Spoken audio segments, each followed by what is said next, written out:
Hi main channel, it's Molly and it's another Saturday. It's the first Saturday of the holidays, which is super great. School is finally over. I think everybody's feeling a bit tired and it's just done with, and another school year is done and bye. If you're in America, you've probably been broken up for a long time, but we haven't, so yeah. I didn't really know what to talk about this week and I still really don't, but basically last week it was the 3-year anniversary of the last Harry Potter premiere in London, and I cannot believe it's been 3 years because I remember it, and it was the only film I saw in the cinemas because I wasn't a fan before then. And I read the Harry Potter books in my last year at primary school, so like over 3 years ago now. And yeah, so I thought I'd talk to you about my experience with Harry Potter and why it means so much to me. And I don't know what I'm going to say, I can't really even answer the question because I can't put it into words, but I'm going to try, so let's start. Okay, alright, so this is the biggest Harry Potter book that I have. It is a hardback Order of the Phoenix, and I thought I'd... 3 years ago I read the Harry Potter series for the first time and I finished them, and I read them in a month, the whole book. I was 11, the whole book series, and I would say that's pretty abnormal for an 11-year-old to read like all of these books in a month. Like this, my brother is 11 now, it would take him about a year to read this book.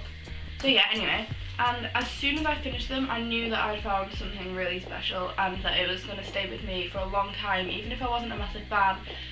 Once you've read it, it is a story that will affect you and that will stay with you, because the things that you read when you're at that right age and when you're at 12, 13, it will stay with you, and it's going to mean something because it does. And people find their obsessions and find themselves when they're around that age, at 12, 13. You begin to realise you're a person and you're your own person, and you can create your own obsession, and you begin to get obsessed around that age, or I think I did. Anyway, yeah. So I read these books and I knew straight away that I'd fell in love. I read Half-Blood Prince and Deathly Hallows within 4 days of each other, right? I was on a beach in Ibiza and I finished them, and I remember just sitting there, literally I didn't cry, I didn't smile, I didn't have any emotion, I was just completely finished. I was like, I literally have no idea what I'm going to do with my life. And the first thing I did was text my friend who got me into the series, and I was like, I don't know what to do, I don't know what to do with my life. And then she was like, yeah, neither do I. And it felt like Harry, Ron and Hermione were a part of me, and I just closed the book and I was never ever going to open it again, not knowing what happened or how it ended. And that is a feeling that I'm pretty sure everybody gets when they finish them.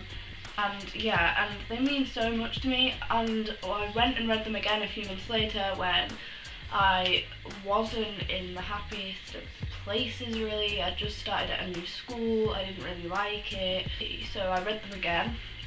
And then I put posters up and I went on the internet, and basically everything spiraled from that, because on the internet I found the Hunger Games and then all the other fandoms, and it was one massive spiral of, oh dear lord, I have no life other than fictional people.